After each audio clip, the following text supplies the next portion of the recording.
lebih kepada pendekatan ilmu keolahragaan supaya atlet dan tim bisa tampil optimal pada target dan momen yang ingin dicapai. Kita kan bicara dinamika kelompok. Betul.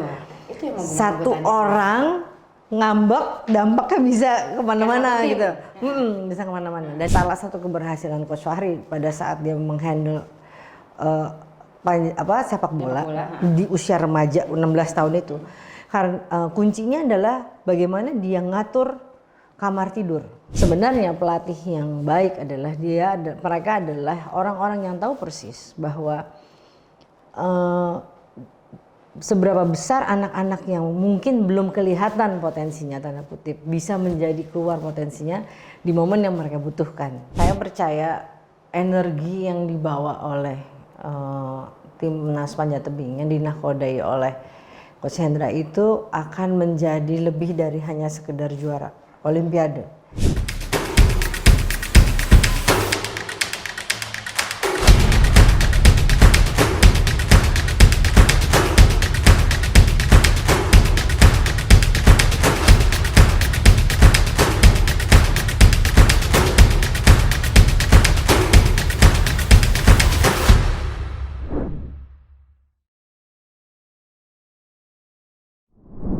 Halo teman-teman Rob to Rob, Sari Widuri, ada lagi nih satu temen yang diajak ngobrol, Asti Saraswati MPSI.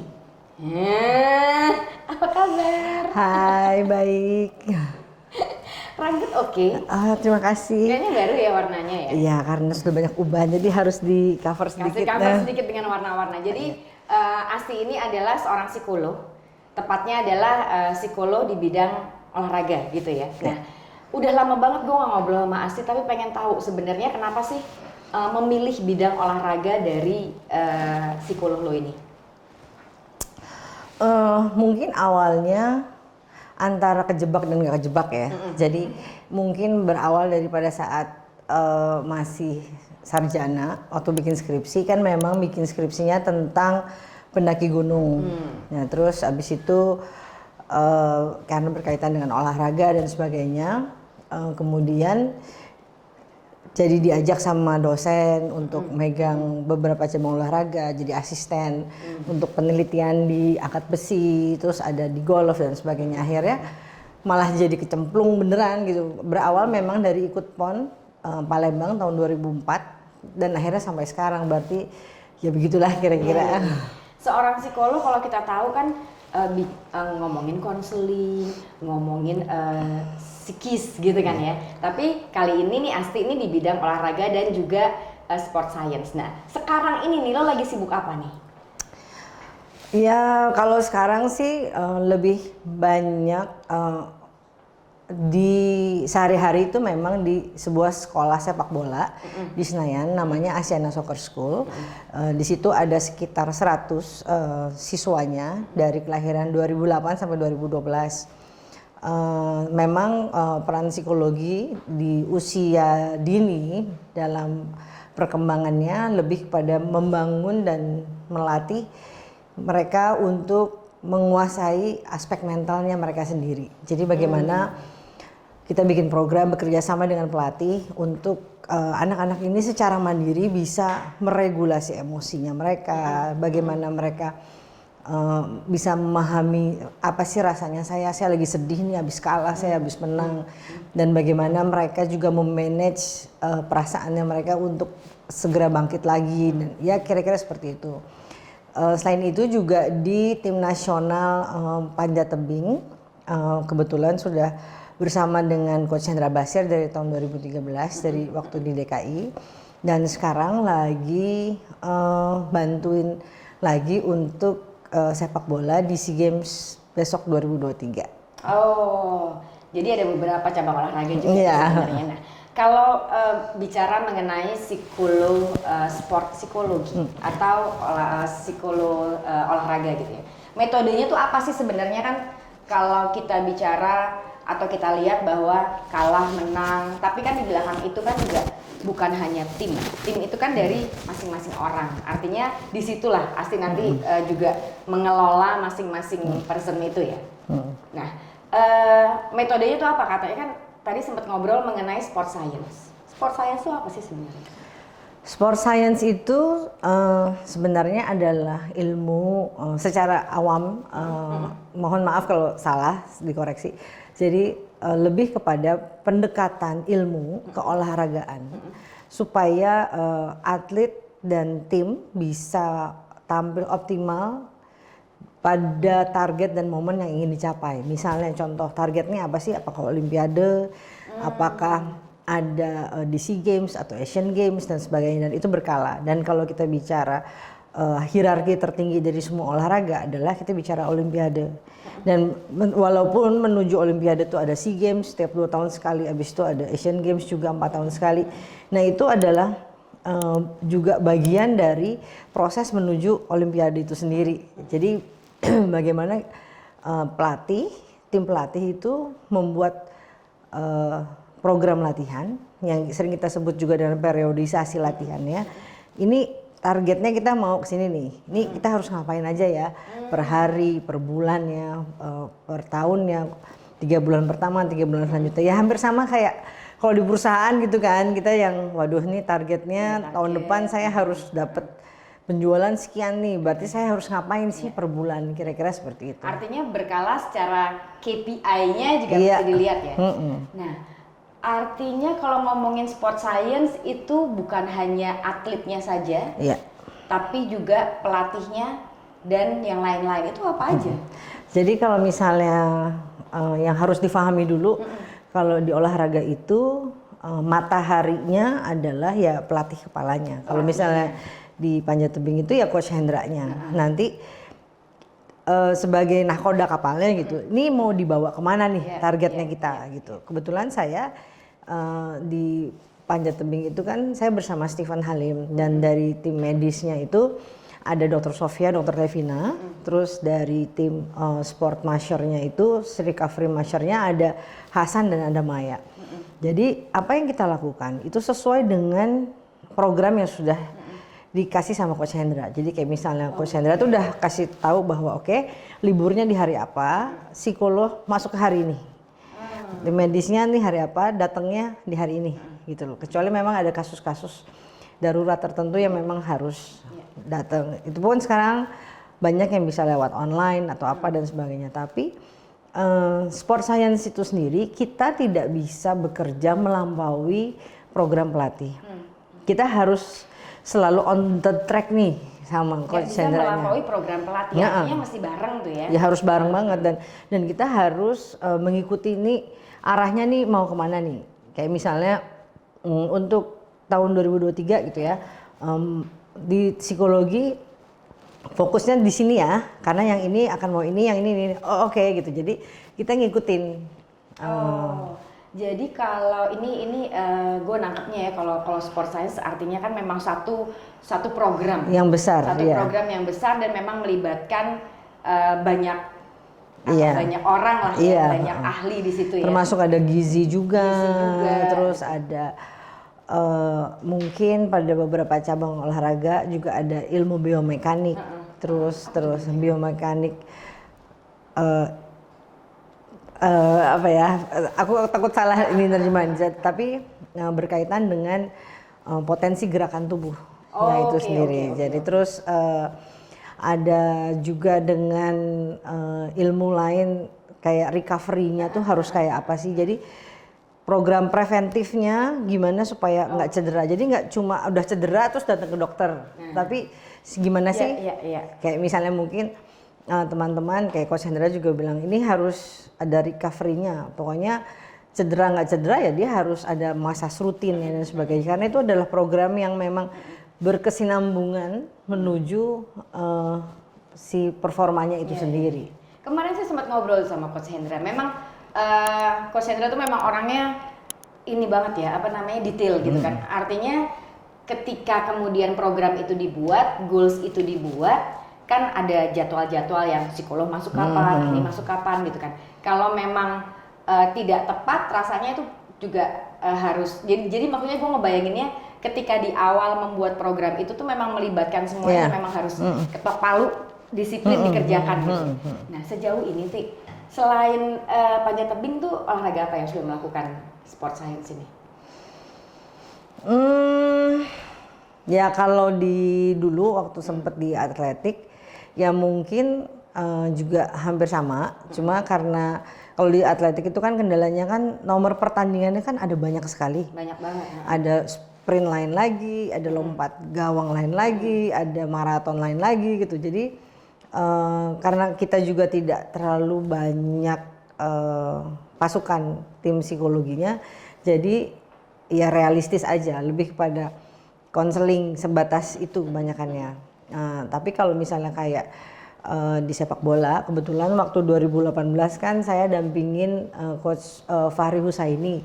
Saat itu kebetulan timnya adalah tim U16 dan kita targetnya adalah juara AFF di Sidoarjo. Kebetulan kita memang juara 1. Nah, jadi selama 1 tahun lebih gitu kita TC. Nah, itu programnya juga sebenarnya hampir sama kayak Coach Hendra.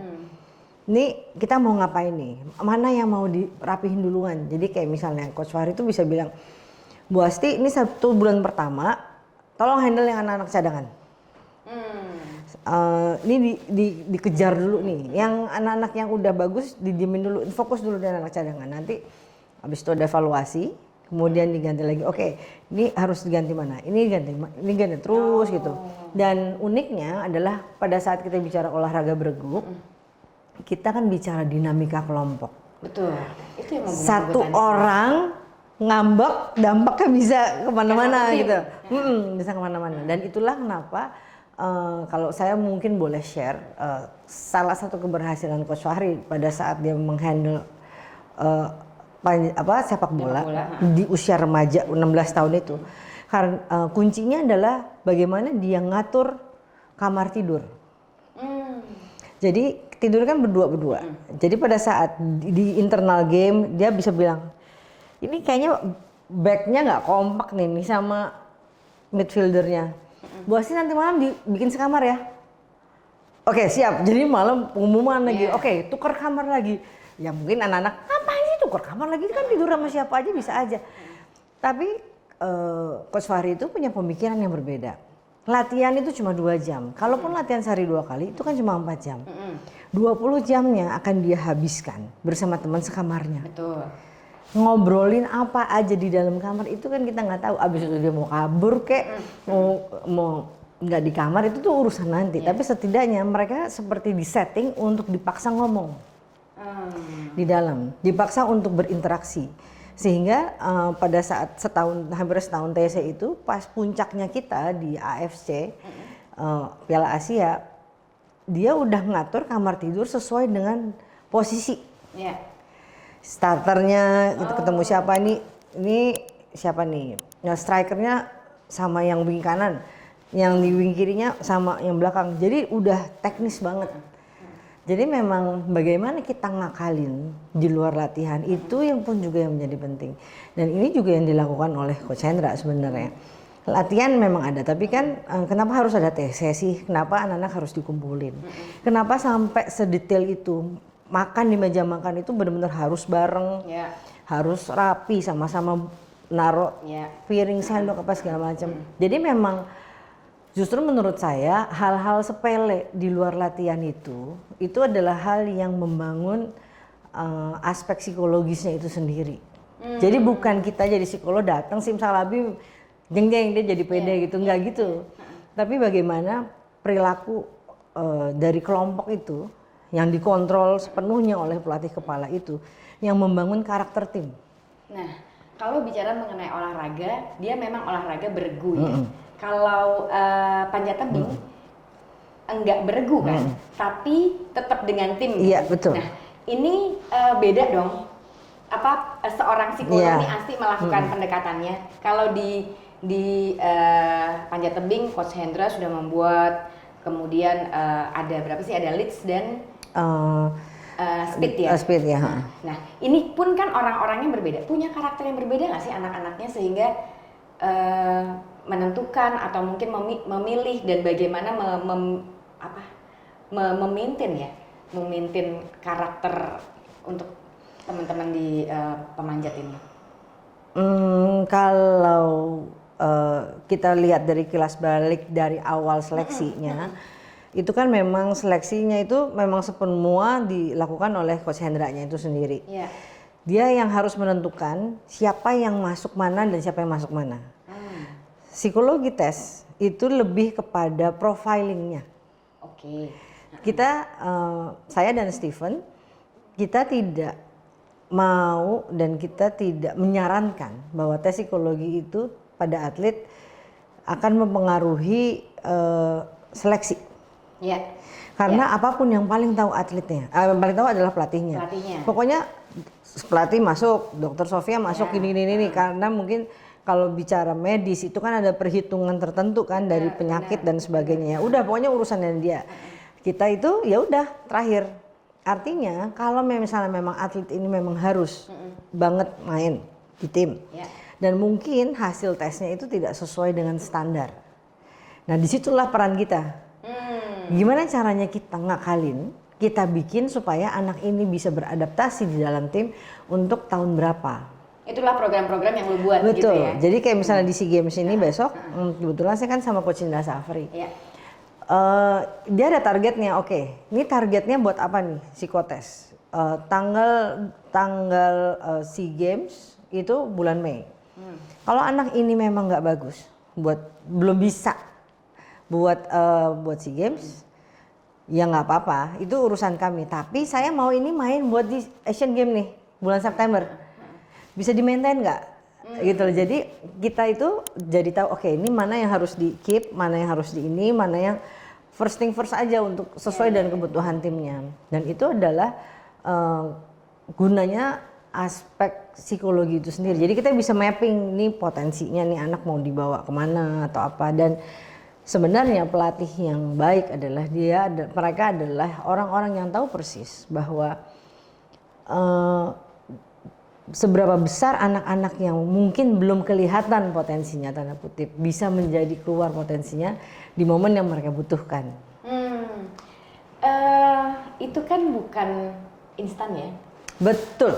Nah, kalau ngelihat Coach Hendra gitu ya dengan anak-anaknya yang latihan gitu kan, bener sih ya tadi kan lu bilang bahwa latihan sehari 2 jam, 2 kali aja 4 jam, 3 kali aja 6 jam, sehari ada 24 jam gitu kan ya.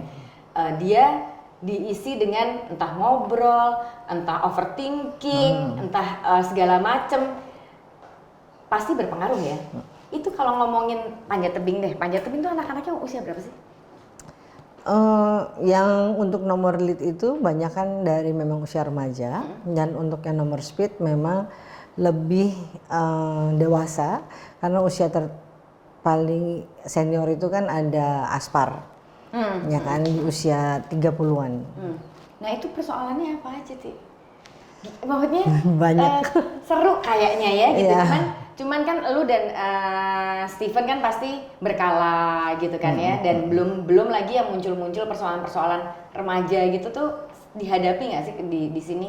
Walaupun kita ngelihatnya sudah dalam satu lingkungan, kemudian anaknya juga teman-teman panjat juga semuanya disiplin gitu kan ya. Itu persoalannya apa aja yang muncul tuh? Ya kalau bagi mereka yang sudah berkeluarga memang banyak ya masalah pribadi ya, maksudnya urusan keluarga.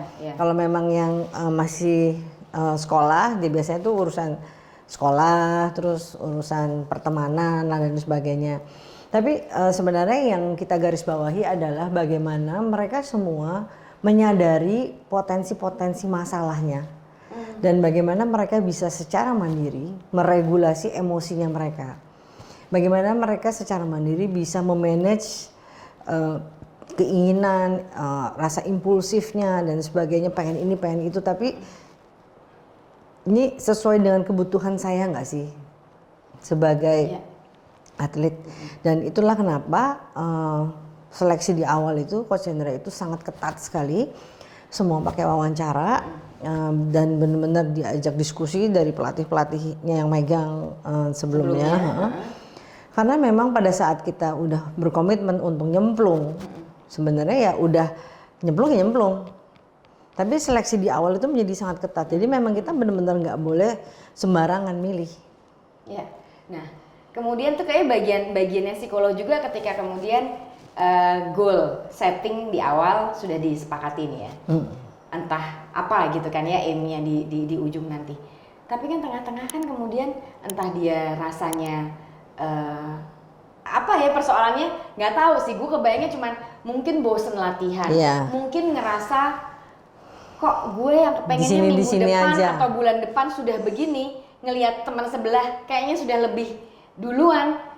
Nggak tahu, masing-masing orang pasti punya reaksi yang beda-beda. Nah itu belum lagi cedera, belum lagi makanan gitu kan ya, dan segala macam.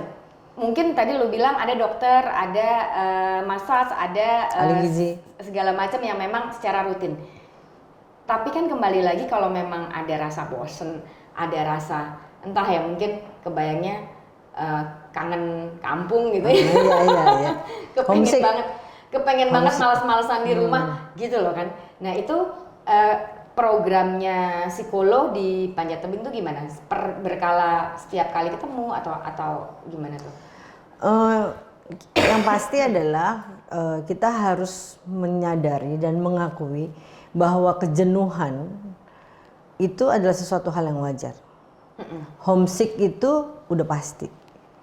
Dan yang menjadi masalah adalah pada saat kita denial, kita menyangkal, enggak aku nggak homesick, aku baik-baik aja. Nah, enggak aku nggak ini kok, aku kuat gitu. Ya, padahal sebenarnya gitu kan. Udah pulang dulu aja, enggak kok gitu ya. Di sini aja gitu ya. Itu yang justru bahaya.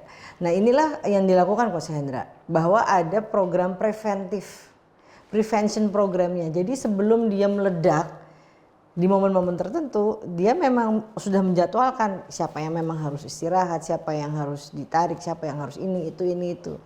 Jadi ujung-ujungnya adalah kita bicara aspek kesehatan mental itu sendiri. Nah orang kan sekarang kan lagi hits happening banget nih ngomongin masalah kesehatan mental, menjaga kewarasan gitu ya. Menjaga kewarasan dan sebagainya.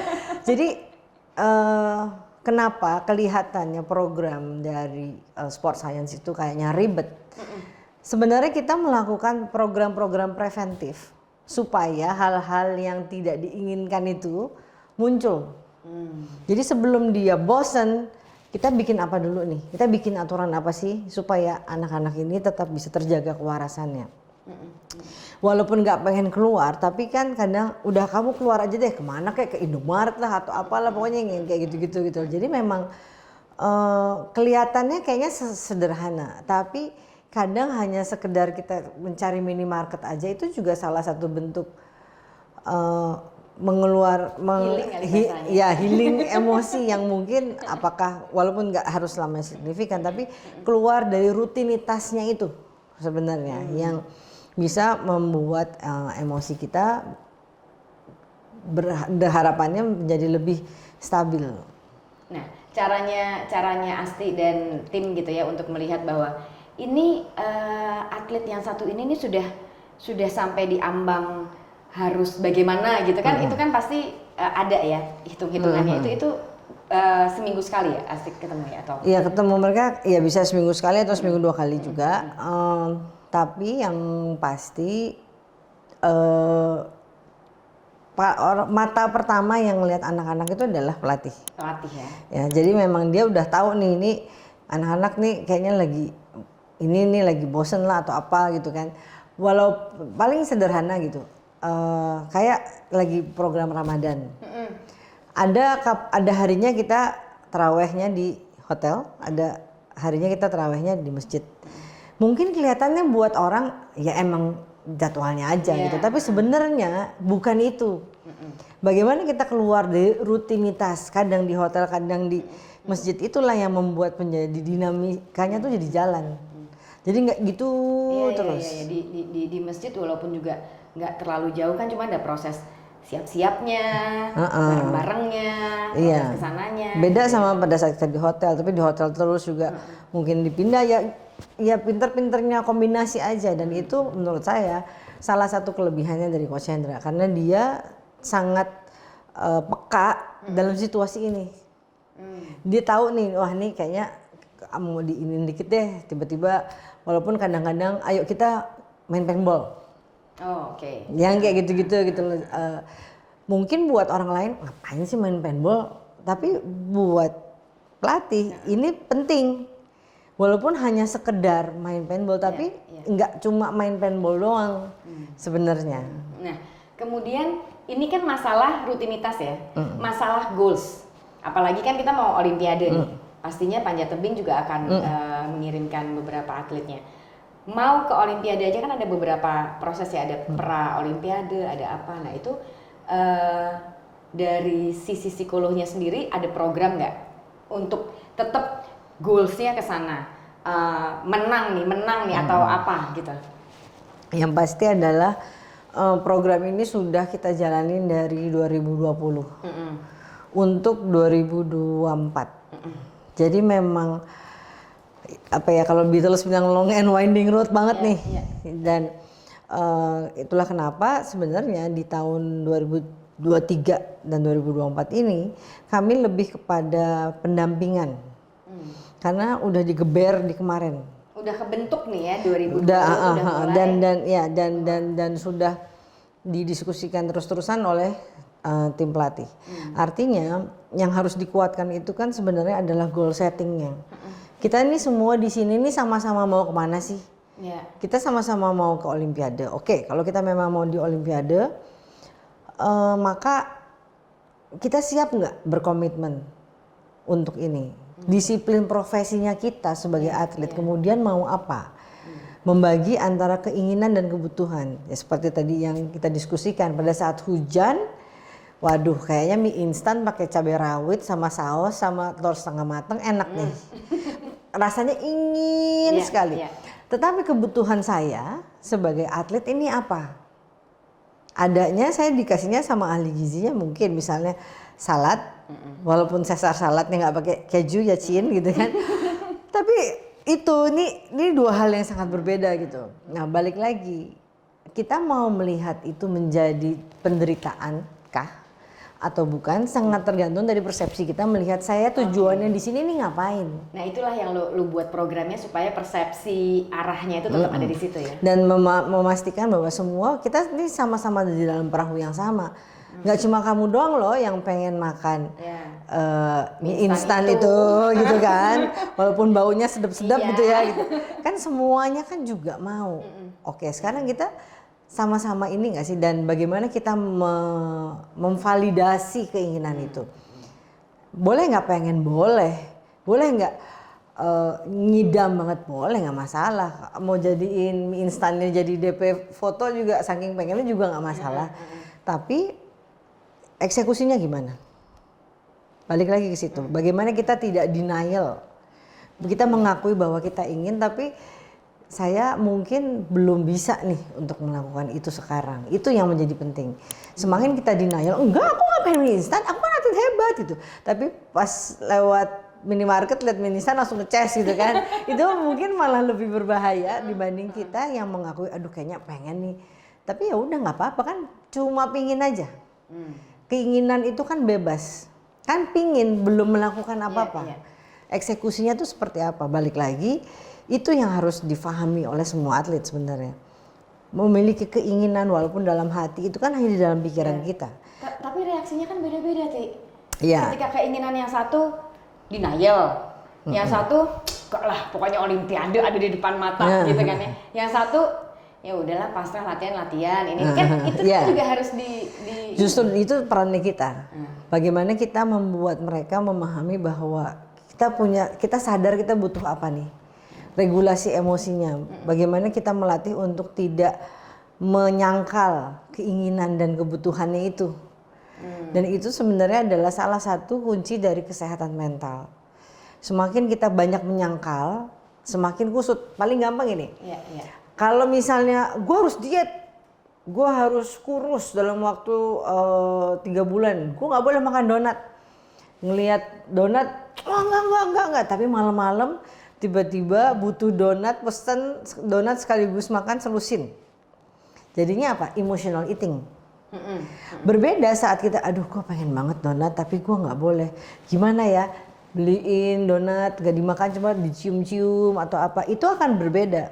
Karena ada keinginan yang hampir tersalurkan walaupun kita Iya. nggak makan itu. Dan akhirnya kita jadi bisa ngontrol.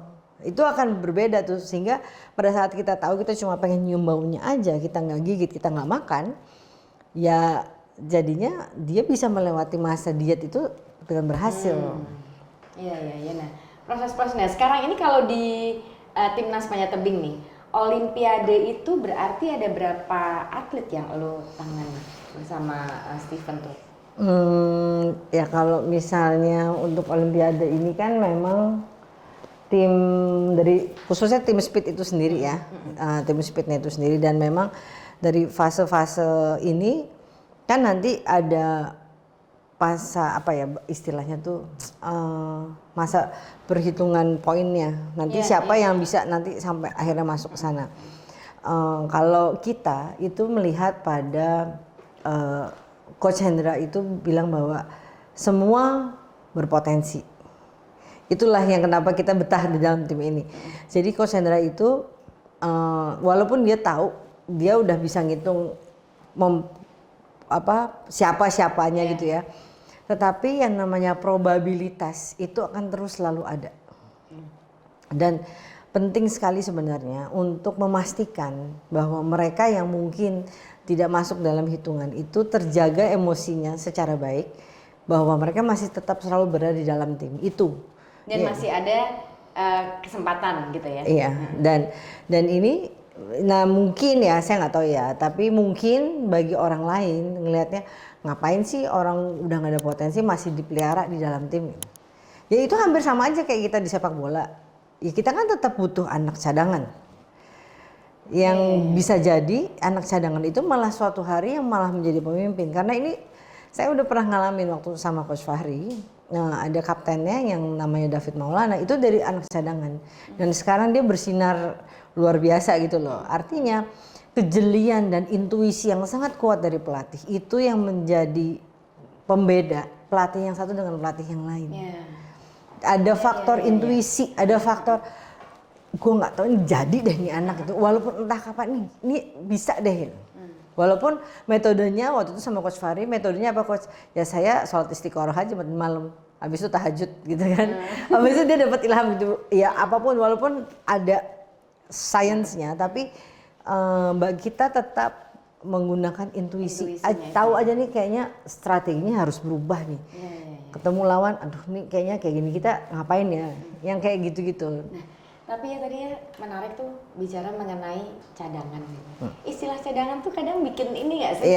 Bikin ya gue cadangan nih gitu. Makanya mungkin kalau Coach Hendra kayaknya nggak menggunakan istilah itu. Iya betul. Nggak ada gitu di panjat tebing. Tapi gimana caranya seorang psikolog itu untuk cadangan itu bukan sesuatu yang belakangan gitu loh, atau mungkin tidak ada potensi gitu kan, itu kan ya reaksinya, responnya orangnya, atletnya sendiri kan juga beda-beda tuh. Yang pasti itu adalah momen dimana kita mengajarkan sebuah proses. Proses itu tidak mungkin instan, dikasih obat PD simsalabim langsung PD, nggak kayak gitu. Dan penting untuk semua tahu bahwa proses itu butuh waktu. Dan seberapa kuat kita mengikuti waktu yang diberikan, seberapa konsisten kita bisa untuk tahu bahwa kita akan struggling sama waktu. Endurance juga tuh ya. Iya. Itu ya. Jadi ibarat bahasanya tuh adalah stamina psikologinya dia itu memang diujinya tuh adalah memang di situ. Dan justru banyak sekali kadang kita menemukan mereka yang menjadi luar biasa saat mereka mungkin ada di situ, posisi itu, kemudian justru jadi best partnya dia justru malah meledak. Best partnya dia malah jadi keluar, potensi terbaiknya dia malah menjadi unggul. Di saat tertekan, bukan tertekan ya, apa istilahnya ya, pokoknya di situ dia malah mengeluarkan. Iya, karena memang kadang tekanan itu membuat kita menjadi ada keinginan intuisi gitu ya? Untuk survivalnya kita itu yang menjadi muncul. Dan itu sebenarnya yang ya hukum universe aja sih, hukum semesta aja gitu. Pada saat kita di-push sampai titik nol yang kita kayak udah habis harapan nih, udah kayak udah kosong, udah nggak punya apa-apa, terus kemudian tiba-tiba jebret gitu kita bisa muncul. Nah itu kan konsepnya kan konsep resilience kan sebenarnya. Jadi sama aja kayak misalnya mobil kita gas teken sampai habis-habisan gitu, tapi pada saat kita lepas gasnya kan malah lebih iya. Iya. Oke, menarik ya. Lumayan. Capek nggak jadi psikolog? Lumayan deh. Ya selama nah itu dia. Kadang-kadang kita juga butuh buat healing juga sih. Yang penting adalah kita harus tahu healingnya kita. Bagaimana kita merecycle semua sampah yang ada di diri kita. Jadi kalau buat saya tipsnya supaya saya bisa terus waras adalah saya harus punya Spotify yang premium. Pertama itu wajib. Kalau enggak bete. Yang kedua headset itu harus dibawa. Itu tuh satu rumah tuh udah tahu tuh. Pokoknya kalau misalnya ibu keselip headsetnya, pasti headsetnya anak-anak udah diambil. Karena mungkin saya lagi di di Gojek atau saya lagi di kereta, saya butuh itu. Bahkan justru sekarang saya udah mulai tahu kalau saya banyak jalan sendiri tuh kayak di KRL gitu, MRT itu justru momen pentingnya. Untuk diem dengerin lagu, udah nggak ada yang ganggu di situ. Ya mungkin perlu juga tuh ya kita ya. Sama ini, sama mecin. Mecin itu esensial, harus. Jadi kalau ngasih cemilan sehat, oh tidak maaf, saya tidak menerima itu. Harus yang semakin itu, ya semakin menggigit. Menggigit semakin sedap gitu ya, keju-keju gitu. Mbak Inge udah tahu deh tuh, pokoknya keju-keju, mecin-mecin, nah itu. Jadi sampai sespesifik itu, bahkan pergi ke minimarket aja udah tahu. Misalnya merek apa dan harusnya ngerasa apa, kalau nggak ini nggak bisa. Nggak dapet tuh ya. Tapi beda-beda ya. Masing-masing orang punya apa namanya rilisnya untuk masing-masing beda ya. Ada yang mecin, mungkin ada yang salon ngecat. Oh, Eka juga tetap salon juga itu. Tetap harus khusus gitu ya. Kalau asal salon udah nggak mau gitu kan. Seperti salon kondang yang di Cipete itu kan Eka harus ke sana, udah harus di situ gitu loh. Iya. Jadi tetap ya. Tetap. Di salon itu masih tetap dong harus. Oke. Nah, Asti yang terakhir banget nih, udah ngomongin mengenai tim, udah ngomongin mengenai beregu, dan juga sekarang lagi fokus juga di timnas panjat tebing. Walaupun juga kegiatannya masing-masing banyak. Keluarga aman, anak-anak? Alhamdulillah aman gitu. Yang paling tua sekarang kelas 3 SMP, yang nomor 2 kelas 1 SMP, yang kecil kelas 2 SD. Lo terapkan juga nggak itu metode-metode sport science atau apa? Ya. Goal setting gitu kan. Psikolog juga manusia ya Cien. Jadi ya kadang-kadang di rumah ya bablas juga gitu loh gitu. Walaupun memang salah satu blessingsnya saya jadi sport psychologist adalah saya punya media untuk memperkenalkan anak-anak kepada dunia yang lain. Di luar dunia medsos yang sekarang, di luar dunia gemerlap mall dan lain-lainnya gitu. Jadi kayak misalnya kayak kemarin seminggu awal puasa kemarin, jadi di tempat sekolah bola saya itu kan ada 14 anak yang tinggal di mes, yang berasal dari luar kota. Kebetulan ada 4 anak yang libur seminggu, mereka tidak bisa pulang ke daerahnya di Medan karena masalah biaya. Jadi mereka baru bisa pulangnya Lebaran. Ya udah ya buat saya mah ya udah nginep di rumah Tante Asti aja.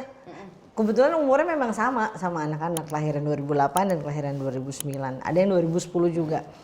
Jadi biarin aja dia anak-anak saya berinteraksi dengan mereka. Dan mereka melihat point of view yang berbeda. Dan mereka jadi lihat, gimana gua jadi dia ya umurnya segini ketemu sama mama setahun sekali. Yang hal-hal nilai-nilai yang seperti itu yang mungkin buat saya menjadi penting untuk anak-anak. Dan itu nggak bisa diceritain doang. Nggak bisa. Bahkan kalau saya ekstrimnya nih, ya kalau akademis sih ya udahlah ya gitu loh. Ya udah deh nanti itu kita bisa pikirkan lah bagaimana gitu. Nego lagi kan. Tapi urusan soft skill bagaimana mereka tahu bahwa anak yang seumur mereka itu juga berjuang di dalam aspek-aspek yang berbeda. Itu buat saya adalah pelajaran yang sangat luar biasa. Dan kebetulan memang ya dari dulu memang rumah saya memang sering dikunjungi oleh berbagai macam atlet ya sampai sekarang ada yang udah gede sampai yang sekarang ini. Jadi anak-anak pun juga udah biasa ngeliat itu gitu. Terus kadang-kadang ikut, terus dia suka nontonin, ya ampun latihan hujan-hujan lah apalah segala macam. Jadi memang buat saya menjadi sport psychologist itu lebih dari sekedar karir. Saya memang ingin sekali anak-anak saya itu tumbuh dengan pahlawan yang benar-benar merah putih.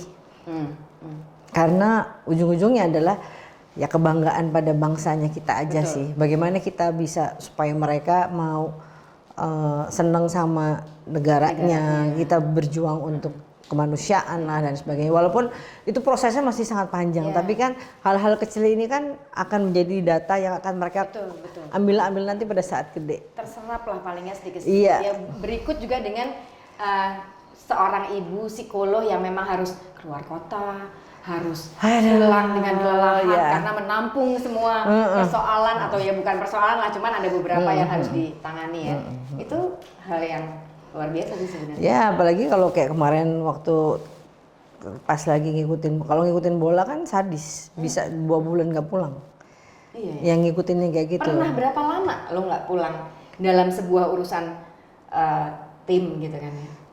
Entah 2 bulan sampai 3 bulan gitu. Tim di rumah aman tapi ya? Aman. Ya sudah diamankan. Mama, tolong. Ibu mertua, tolong. Ini pokoknya semua sudah dikerahkan dengan luar biasa gitu. Tapi artinya saya juga mengajarkan kepada anak-anak bahwa ini ada hasilnya. Dan mungkin buat ya saya nggak tahu ya, cuma mungkin kayak anak saya tuh udah ngelihat ini nyokap gua kerjaannya agak unik ya gitu. Maksudnya kok bisa sih saat teman-temannya pada ngefans sama atlet ini, apalagi kemarin sempat bantu di e-sports. Gila tuh sekarang idola-idola e-sports gue tuh temennya nyokap gue semua loh gitu. Jadi apa ya, ada yang terbayar atas rasa bersalah itu gitu loh. Jadi buat saya gitu ngelihatnya ya kebetulan, jadi dia juga tahu bahwa emang dia lagi tegang situasinya, dia juga ngikutin, jadi dia ngerti gitu.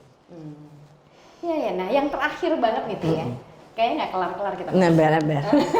Nah, yang terakhir banget, harapan lu yang pertama untuk timnas panjat tebing Indonesia, itu yang pertama. Kemudian yang terakhir banget adalah harapan lu buat olahraga dan anak-anak di Indonesia untuk lebih mencintai olahraga. Yang pasti kalau untuk panjat tebing adalah saya percaya energi yang dibawa oleh timnas panjat tebing yang dinakodai oleh Coach Hendra itu akan menjadi lebih dari hanya sekedar juara Olimpiade. Justru ini berkaitan dengan pertanyaan yang kedua adalah pada saat kita menang, ini adalah sebuah harapan buat bangsa kita untuk melihat ada aspek yang lain terlepas dari apapun dramanya gitu. Ada orang menyalahkan karena politik, orang menyalahkan ini masalah bandar. Saya selalu ngomong jangan salahin bandar, kita belum lahir, bandar juga udah ada. Dia juga punya anak 5 yang mau dikuliahin ya Cin, ya udah gak usah salah-salahin. Gak usah, semua udah terlalu banyak dinamikanya. Tetapi satu hal yang pasti, balik lagi goal setting kita mau kemana nih? Kita mau ke merah putihnya kah? Kita di sini untuk cari uangnya kah? Atau kita mau membuat sebuah karya? Pada saat kita tahu bahwa kita di sini karena kita ingin berkarya dan kita ketemu dengan misi jiwanya kita, maka apapun yang menjadi halangan itu sepertinya ya udah, ya bagian dari apa yang harus kita jalanin aja. Dan justru saya berharap bahwa panjat tebing ini bisa menjadi inspirasi bagi banyak generasi, apalagi generasi yang baru ini, bahwa kita tuh masih punya harapan loh, bahwa kita tuh nggak cuma bergantung sama 1 atau 2 hal saja. Dan buat saya kebetulan karena saya juga banyak urusannya sama pendidikan, Saya ingin atlet itu benar-benar menjadi pahlawan olahraga, pahlawan bagi banyak anak di Indonesia yang sangat kesulitan menghafal, sangat kesulitan baca buku, nggak ngerti-ngerti, sangat kesulitan untuk harus nulis, sangat nangis bombay udah ngafal, pas ujian lupa semua. Karena itu tuh penderitaan yang tidak ada ujungnya sekali ya untuk anak-anak yang kayak gitu. Dan artinya kita akan ada agenda lain, yaitu kita mempromosikan kecerdasan kinestetik, bahwa adanya sebuah kecerdasan yang memang muncul yang berkaitan dengan fungsi tubuh dan sebagainya, tanpa mengecilkan fungsi kognitif dan lain-lain sebagainya gitu ya. Tapi terlepas dari itu, kenyataannya banyak sekali anak yang menangis darah karena nggak ngerti emang ini gimana caranya, dan dia bisa begitu bahagia main bola dari pagi sampai malam sampai pagi lagi dan nggak apa-apa gitu. Artinya mereka harus tahu, generasi bangsa ke depan harus tahu bahwa setiap orang berbeda. Saya tidak perlu membandingkan dengan orang-orang yang lain. Saya tidak perlu kecil hati pada saat teman saya juara olimpiade matematika, mungkin suatu saat saya juara olimpiade olahraga. Itu yang paling penting, sehingga harapan dan goal settingnya setiap anak bangsa itu tidak putus. Kira-kira itu sih. Oke. Thank you Asti. Kayaknya banyak kita mau ngobrol, mungkin banyak. sesi berikutnya ada yang lain-lain lagi, boleh nggak tuh Bu Produser? Tapi yang terpenting, yang terakhir yang bisa gue ambil dari Asti adalah kita punya harapan, kemudian kita ciptakan goal setting bahwa menuju ke sana ada beberapa step dan ada beberapa yang harus kita bertoleransi untuk kita bisa terus ada di situ dan sampai di tujuan kita. Oke, thank you Asti, Ya, sama-sama. MPSI. Ya. Dan teman-teman Road to Rope, Sari Widuri, kita akan ketemu lagi di Road to Rope Channel.